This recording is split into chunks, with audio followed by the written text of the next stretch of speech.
après notre session d'autostop qu'on a eu hier soir, on a embarqué avec un homme qui s'appelle Alphonse dans la soixantaine. On était dans une espèce de vanette format Westphalia.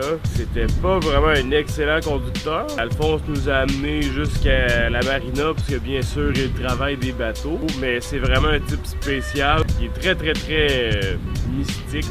Bon, il nous avait conseillé d'aller dormir sur la plage, il n'y allait pas avoir de problème, et c'est ce qu'on a fait. On reprend tout et on continue notre route vers Castello, pour ensuite aller chercher Valence. Merci beaucoup. Hey, Alphonse, c'est ta bagnole qui est en arrière? Ah ouais. Moi je l'ai retapé 17 celle-là. Je connais un peu de l'argent. Moi je les attends.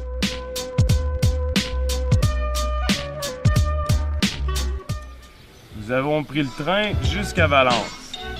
Nous avons goûté à la crème des auberges jeunesse en Espagne, le Backpackers Hostel. Une auberge jeunesse dégage une aura qu'aucun bâtiment ne peut égaler. Les bonjours en toutes langues fusent de partout, les présentations peuvent devenir étourdissantes, l'ambiance est toujours festive.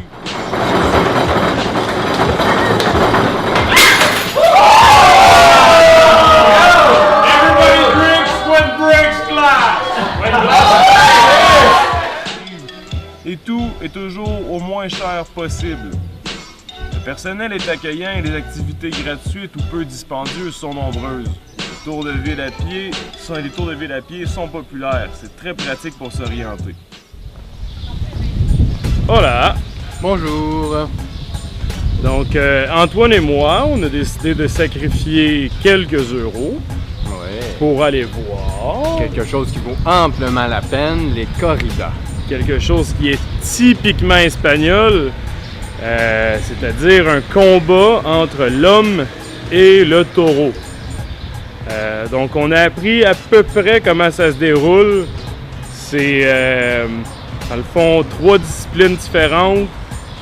Le premier va piquer le taureau, le deuxième il va se trouver à danser avec le taureau. Puis le dernier se trouve à asséner les derniers coups au taureau pour l'achever. Et on s'est renseigné, il mange le taureau par la suite. Donc c'est moins anti-animal que ce que je pensais. Ça reste que c'est quand même pas quelque chose qui serait accepté au Québec. Non, et puis même dans le pays de l'Espagne, c'est pas tous les endroits que c'est accepté. Je me suis fait un ami hier au soir en écoutant le match de football et puis lui il m'a dit que la moitié de la population est pour, la moitié de la population est contre. Donc ça reste quand même assez mitigé comme sport. Mais nous on va aller voir une de ces traditions-là, c'est-à-dire la corrida, les toréadors, les matadors. On va aller voir de quoi ça a l'air. Et en terminant, je dirais qu'on est extrêmement chanceux de pouvoir vivre ça à Séville car la saison à Séville est assez courte.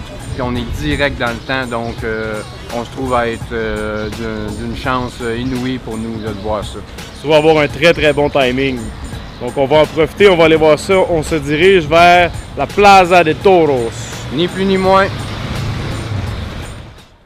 Donc on est finalement à la Plaza del Toro. Mm-hmm. On est aux premières loges, comme vous pouvez le voir, pour assister à une corrida. Donc c'est un endroit traditionnel pour voir des hommes se battre contre des taureaux. Il fait extrêmement chaud. On s'avait fait avertir, on a acheté des billets moins chers mais au soleil et les billets les plus chers sont bien entendu à l'ombre. Fait chaud en tabac. Wet.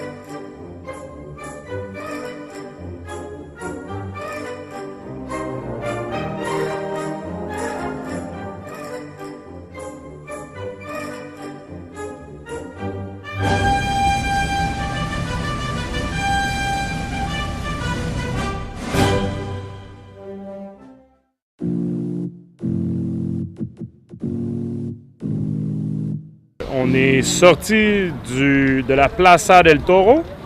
À l'instant même. À l'instant même, ça a duré un petit peu plus longtemps que qu'est-ce qu'on s'imaginait. Nous, on s'imaginait qu'il allait avoir seulement que 3 taureaux qui allaient y passer.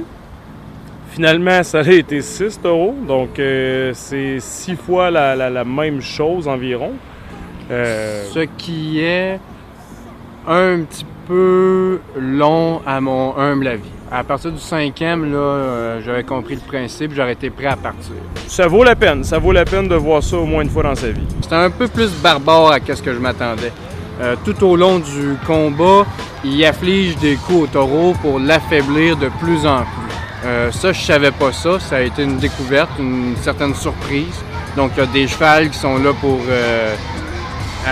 affaiblir le taureau. Il y a d'autres personnes, ils sont 5-6 qui combattent le taureau. Il y a une épée, donc tout ça, ça a été une surprise pour ma part. Il faut donner à ces combattants-là ce qui leur appartient, leur mérite, parce que il y en a quelques-uns qui doivent avoir fini à l'hôpital dû à cette soirée, mais c'est assez terrifiant. J'essaie de m'imaginer dans cette position-là, puis je trouve ça assez terrifiant. Et puis, comme Sébastien dit, quand on regarde, on se dit « Ah, ça a l'air relativement facile, ils foncent vers le drapeau, on se tasse », mais à plusieurs reprises, il y a des matadors qui sont faits encornés, c'est le cas de le dire. Ouais. Et puis, c'est là que tu vois que finalement, c'est pas si difficile que ça. C'est pas si facile. C'est pas si facile que ça. Et puis, on s'est mis amis avec une personne qui était amie, lui, avec un des matadors. Puis sa face a complètement changé quand il s'est fait encorner. Donc, c'est assez un sport, ma foi, extrême. Effectivement. Donc, on poursuit notre route. On s'en va voir qu'est-ce que CV a à nous offrir. Yes. Bye bye! De Séville, nous avons pris un bus qui nous déposait à Tarifa. Nous étions à la pointe de la plus rapprochée de l'Afrique. On voyait le Maroc de Tarifa. Nous avons passé un très bon moment à Tarifa, beaucoup de plages, beaucoup de soleil. Par la suite, nous avons pris le traversier qui nous rend à 35 minutes à Tanger.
C'est nos derniers instants en sol européen. On s'en va prendre le ferry pour arriver en Afrique, au Maroc, à Tanger. On rêve d'Afrique depuis un mois. Depuis un an et demi. On est à 14 km de réaliser le rêve, fait que on y va.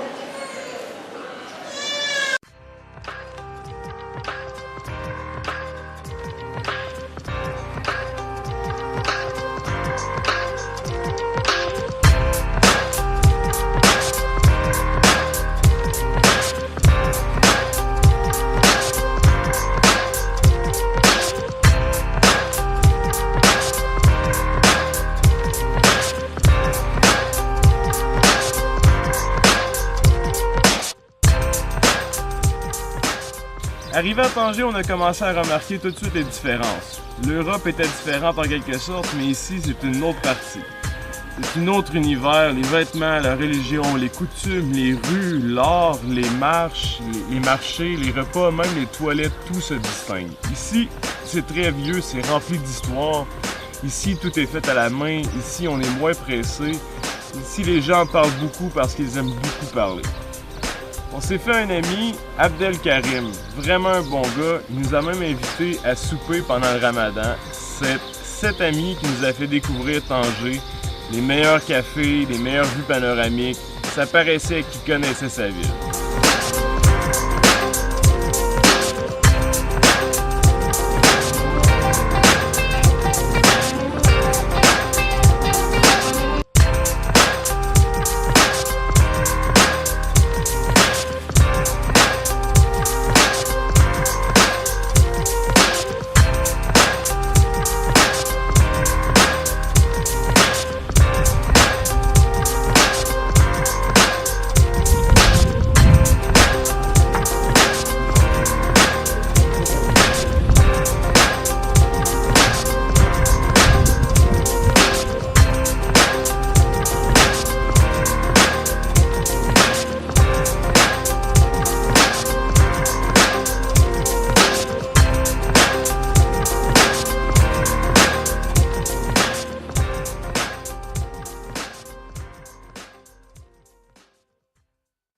Bonjour, je suis ici en direct de Tanger au Maroc.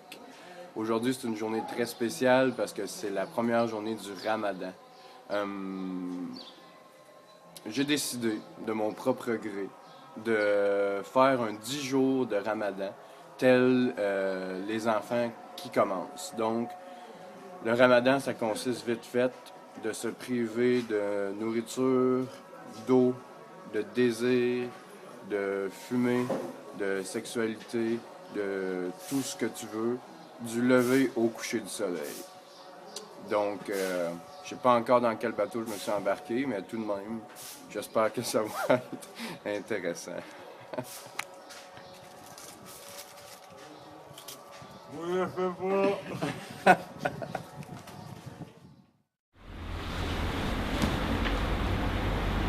Ah, vous êtes là? Vous savez, avec le voyage, j'ai pas toujours le temps d'expliquer où est-ce qu'on va. Donc, on était à Tanger et on va prendre un bus pour se rendre jusqu'à Chefchaouen, qui est à environ 100 km au sud de Tanger. Donc, on s'en va dans les montagnes avec un bus qui va nous prendre 4 heures pour arriver, même si c'est juste à 100 km, parce que c'est un petit bus de région. On va aller expérimenter ça aujourd'hui à Vlog Trotteur.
OK.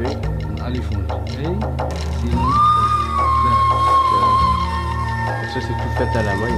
Tout c'est à la main. On n'a pas le droit de vendre des choses OK.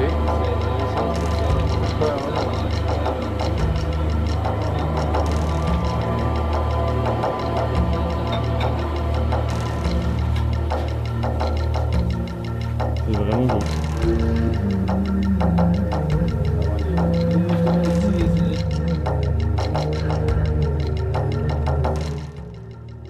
Conseil numéro 1, ajuste ton sac à dos. Comme du monde, il y a beaucoup de sangles et beaucoup d'ajustements sont possibles. Tu dois l'ajuster en fonction de ce que les sangles s'arrondissent sur tes épaules. Le support sur les hanches est primordial en cas de lourde charge. Conseil numéro 8, c'est toujours plus sécuritaire de rester en duo. Tes objets de valeur doivent rester hors d'atteinte de quiconque. Tes poches sont un métier pour certains. C'est un art d'être un pickpocket. Les shorts de garçons en général ont des poches trop amples. La bonne vieille sacoche banane est une option à considérer, même si elle fait touriste. Il y a aussi l'option de la poche secrète au corps. En mon cas, j'ai une poche avec un lion collier qui me permet de cacher mon passeport dans mes pantalons, mais sans que ça soit dans mes poches. La sacoche banane existe aussi en format discret. Conseil numéro 9, toujours verrouiller sa porte de son hôtel, de son auberge jeunesse ou de sa pension. C'est pas parce que le monde a l'air gentil qu'ils le sont vraiment. Quand tu trouves ta location redondante, change d'endroit. Il n'y a pas d'attache ici. Niveau nourriture, faites pas de caprices. Pensez simple et facile vous fera sauver beaucoup d'argent. Conseil numéro 14. Prenez une douche à chaque fois que vous avez l'occasion, parce qu'on ne sait jamais quand sera la prochaine. Si vous voyagez en groupe, la communication est la clé. Rappelez-vous que si vous souhaitez aller vite, allez-y seul, mais pour aller loin, allez-y ensemble.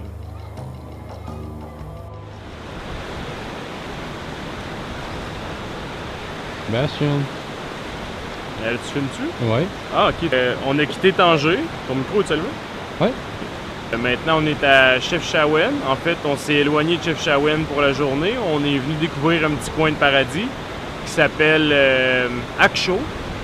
Et apparemment qu'il y a une fontaine par là-bas et qu'il y a même des singes et des choses exotiques. On va les voir.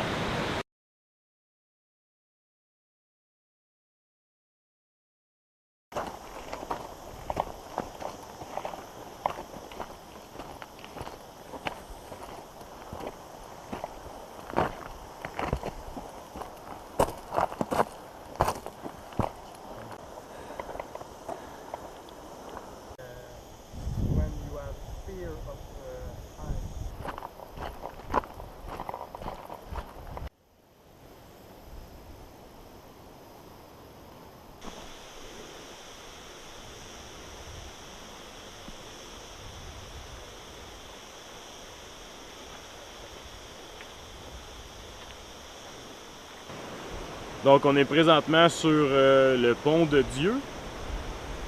On se trouve à être très haut en altitude. Ça a été très éprouvant de monter. Assez forçant. On a sué quelques gouttes, surtout pour le petit Antoine parce que c'est le ramadan. Donc Antoine n'a pas bu durant tout le long, ou presque. Non, il n'a pas bu, il n'a pas mangé ce matin. Et il y va à son rythme. Tout se passe bien. On a une vue superbe. C'est le pont de Dieu, dans le fond, c'est un pont qui relie deux montagnes ensemble. Et ça fait une espèce de circuit qu'on peut se promener puis faire un côté un versant d'une montagne, faire un versant de l'autre et revenir au point initial auquel on est entré. C'est une belle journée, il fait chaud, il fait très chaud, il doit faire au-dessus de 35-40, mais c'est une très très belle journée ensoleillée et on profite du Maroc. On a terminé notre ascension de la montagne, mais on retourne à notre taxi. On a profité pour s'arrêter un petit plat en dos pour nous rafraîchir. Malheureusement, étant donné que je fais Ramadan, je ne peux me baigner, car dans certaines branches du Ramadan, il est interdiction de se baigner. Donc, je suis les règles du jeu, mais je me suis juste rincé la tête. Reste que le paysage magnifique wow, une petite source, réussite, réussite, réussite.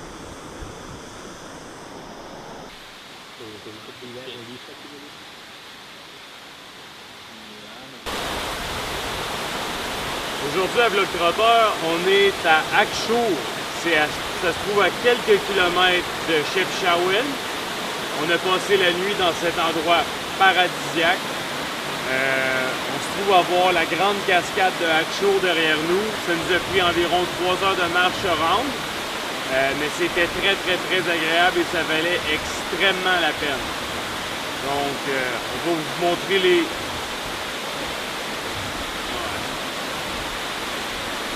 Non, je n'avais pas compris ce que tu viens de dire, parce que juste ça... Donc aujourd'hui, on est à la grande cascade de Chefchaouen. Donc aujourd'hui, on est à la grande cascade de Akshur. C'est à quelques kilomètres de Chefchaouen, c'est encore plus dans les montagnes. On se trouve avoir marché pendant environ 3 heures de temps pour arriver à cet emplacement qui est, ma foi, paradisiaque. On n'y croyait pas, on pensait que c'était une légende, mais on a effectivement vu des petits macaques, des singes en liberté là, naturelle. On est vraiment dans une ambiance de jungle. Et juste avant qu'on rentre dans l'espèce de petite oasis vraiment de jungle, on était plus dans ce qui pourrait être le désert. Donc c'est vraiment un environnement qui est différent. On va vous le présenter. C'est quoi ton affaire?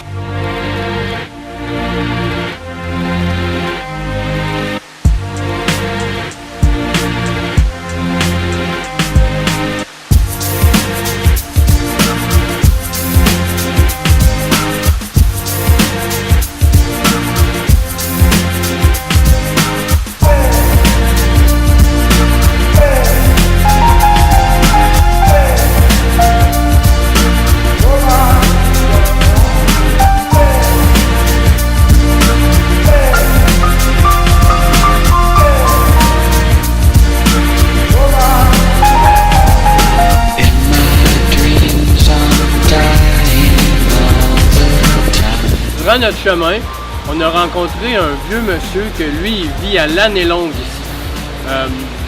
Il élève des poulets, il cueille des fines herbes et puis à l'année, il vend des choses aux touristes qui viennent passer pour venir voir la grande cascade.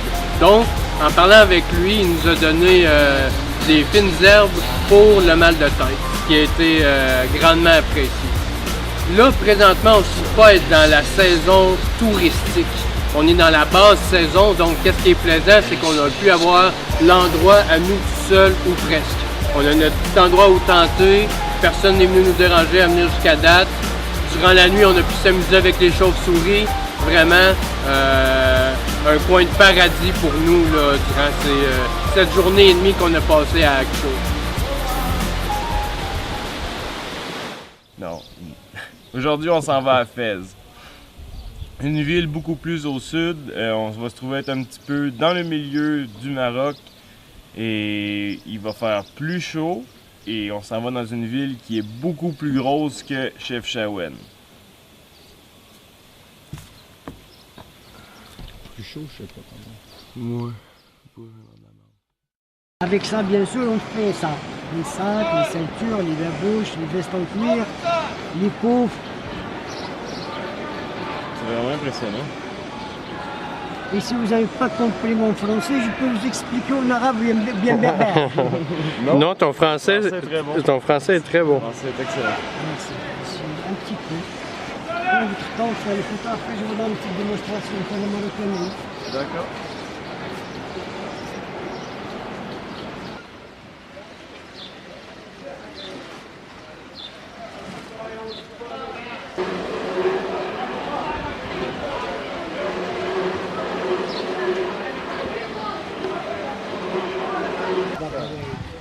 C'est la famille. Tout ça, c'est appartient à la famille. Okay.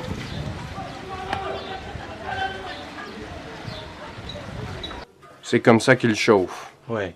OK.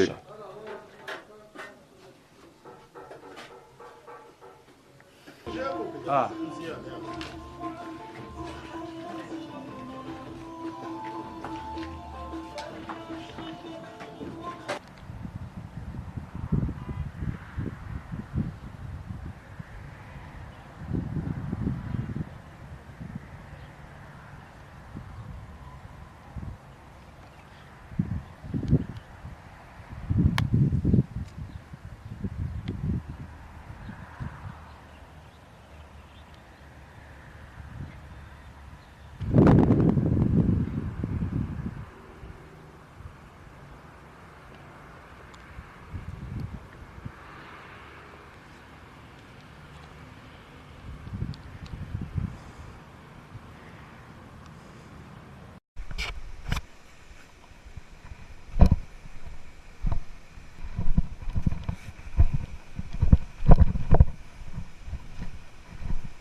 Ah